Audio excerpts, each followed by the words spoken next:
बिस्मिल्लाहिर्रहमानिर्रहीम। आज डिजिटल के साथ एहसन अवान एक बार फिर आपकी खिदमत में हाजिर है। नाजरीन, आज मैं मौजूद हूँ पेशावर के तारीख़ी गांव बड़बेर में। यहाँ पर इंतहाई दिलखराश और अफसोसनाक वाक़या पेश आया। 14 सितंबर को 23 साला मुअल्लिमा जो मदरसे गई और मदरसे के बाद वो लापता हो गई। 16 सितंबर को उसकी इस मकाम से झुलसी हुई लाश बरामद हुई और कत्ल करने से पहले उस पर तशद्दुद भी किया गया।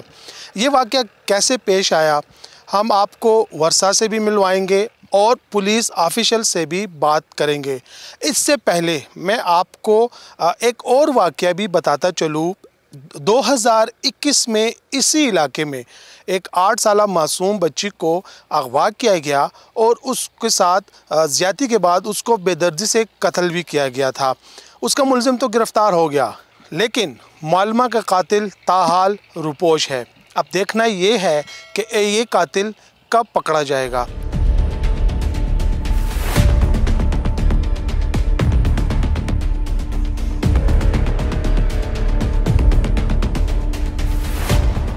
इस वक्त हमारे साथ मकतूला सुमेरा के वालिद मौजूद हैं। आए इनसे बात करते हैं। अस्सलाम वालेकुम। वालेकुम सलाम। ये वाक़या कैसे पेश आया? ये बात ऐसे पेश हुआ कि 14 तारीख पे 9 बजे घर से ये मेरा बेटी मदरसे की तरफ गया था। उधर वो पढ़ाई कर रहा था और बाद में 12:30 बजे वो घर वापस नहीं आया।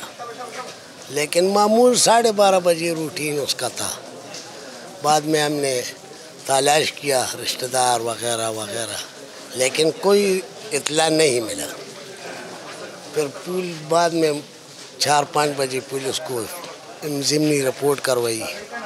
उसने फिर कल कैमरे चेक करवाई और बाद में कल वो मिले लाश। ये बताए, जो मकतूला सुमेरा है ये पढ़ती थी या पढ़ाती थी मदरसे में? ये पढ़ती थी नहीं, पढ़ाती थी। कितने अरसे से पढ़ाती थी इस मदरसे? मेरा कम से कम साल से ज़्यादा होगी जी। ये इल्म करती थी? जी, उसने इल्म करवाया था। अल्हम्दुलिल्लाह उसने इल्म करवाया था। उसने सनत हासिल करी है।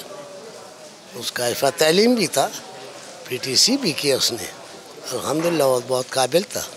आपके और बच्चे हैं? अल्हम्दुलिल्लाह मेरे 3 बेटे और हैं, शादीशुदा और 2 बेटे हैं। ये भी सुनने में आया है कि सुमेरा की 3 रोज़ कबल मंगनी हुई थी जी।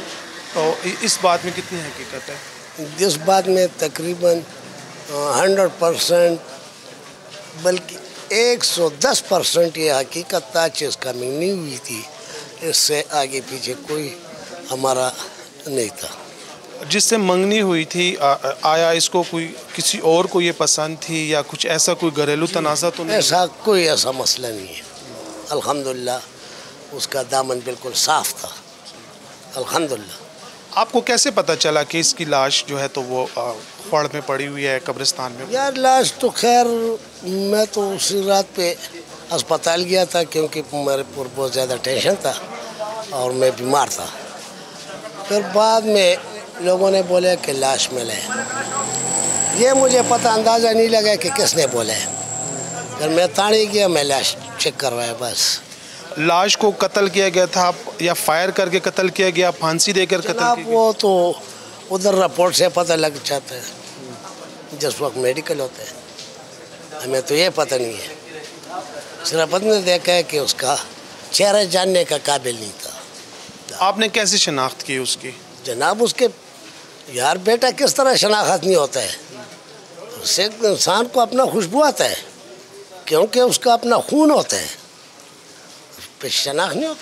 कल जो आपने लाश रखकर क्वार्ट रोड को ब्लॉक किया, आपने क्या मुतालबा किया और किस हद तक आपका मुतालबा तस्लीम हुआ?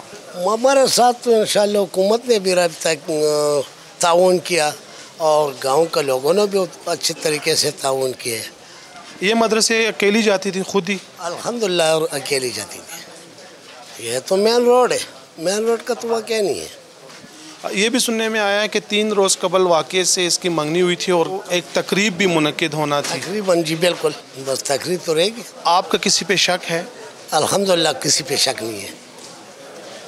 آپ ان والدین کو کیا کہنا چاہیں گے جن کی بچیاں ہیں، آیا روز ایسے واقعات پیش آ رہے ہیں، تو کیا میسج دینا چاہیں گے؟ اب اور والدینوں کو ہم یہ کہتے ہیں کہ یہ ظلم ہوا ہے، اور یہ ہمارا بچے نہیں، یہ سارے قوم کے بچے ہیں، اور یہ قوم کے بچے جو ہے ہماری بچی ہے، تو انشاءاللہ میں اس کے ساتھ یہ کہتا ہوں کہ اپنے بچوں کو تحفظ کر لیں بس۔ 2021 میں بھی آپ ہی کے گاؤں میں ایک بچی کو اغوا کیا گیا تھا، پھر اس کے ساتھ زیادتی ہوئی تھی اور اس کو بھی چلایا گیا تھا، اس حوالے سے اس علاوہ میں کیا کہتا ہوں کہ وہ بندہ پولیس نے گرفتار کروا اور جیل میں پڑا ہوا ہے۔ مقامی پولیس کی تفتیش جو ہو رہی ہے، کیا آپ اس سے مطمئن ہیں؟ الحمدللہ میں اس پہ مطمئن ہوں۔ 23 سالہ سمیرہ کے قتل سے متعلق ڈی ایس پی بڑبیر ملک حبیب کا کہنا تھا، یہ مسمات سمیرہ بی بی ولدے دختر اسرار اللہ بڑبیر کے رہائشی ہیں۔ ان کی مسنگ کی رپورٹ ہمیں ہوئی تھی 14 ستمبر کو۔ مسنگ کی رپورٹ ہم نے درج کر کے اس میں ہم نے اپنی تفتیش کا آغاز کیا، لیکن انفارچونیٹلی 16 تاریخ کو ان کی ڈیڈ باڈی ہمیں ملی، یہاں ڈیلی ڈھیر روڈ سے قتل شدہ لاش ملی۔ لاش جو تھی وہ سڑ چکی تھی، چونکہ اس پہ زیادہ ٹائم گزر گیا تھا۔ پوسٹ مارٹم رپورٹ ہمیں فائنل ملنی ہے، لیکن جو ان کے کپڑے اور ان کا برقع ہمیں ملا اس پہ 2 فائر کے نشانات تھے، اور اس کے علاوہ جو ظاہری ان کا شکل ہے اس سے یہ لگتا تھا کہ ان کو گلا دبا کے پھانسی دے کے قتل کیا گیا۔ قتل کا نامعلوم کے خلاف ہم نے پرچہ درج کیا ہے، تفتیش ہم کر رہے ہیں مختلف زاویوں سے۔ جہاں پہ یہ ملمہ تھی ان سب کی فوٹیج ہم حاصل کر رہے ہیں اور اس کو ہم باری باری انالائز کر رہے ہیں۔ مدرسے کے انچارج کو ہم نے، ملمہ ہیں وہ بھی، ان کو ہم نے شامل تفتیش کیا ہوا ہے، وہ ہمارے ساتھ مکمل تعاون میں ہے۔ ان کا یہ کہنا تھا کہ یہ ملمہ پڑھانے کے لیے روزانہ آتی تھیں، 14 تاریخ کو بھی آئیں، اور پھر اپنے جو ان کے 12 بجے کا 12:30 بجے چھٹی کا ٹائم ہے تو وہ اپنی تعلیم دے کے وہ گھر چلی گئیں۔ ابھی تفتیش میں ہمارے سامنے یہ بات آئی ہے کہ ان کی مسنگ رپورٹ سے تقریباً 3 دن پہلے ان کی منگنی ہوئی تھی، تو اس کو بھی ہم دیکھ رہے ہیں، اس اینگل کو بھی ہم دیکھ رہے ہیں، تو انشاءاللہ جلد ہی ہم اصل مجرمان تک پہنچیں گے اور اس کیس کو ہم ٹریس کریں گے۔ مقتولہ سمیرہ کی قتل سے 3 روز قبل منگنی ہوئی تھی۔ پولیس کو شبہ ہے کہ کیا اسی تنازع پر اس کا قتل تو نہیں ہوا۔ دوسری جانب تحقیقاتی ٹیم کے مطابق اندھے قتل کا سراغ لگانے کے لیے مختلف زاویوں پر تفتیش جاری ہے، جبکہ کئی کلوز بھی ملے ہیں جس سے بہت جلد اندھے قتل کا نہ صرف سراغ لگ جائے گا بلکہ قاتل بھی پولیس کی حراست میں ہوں گے۔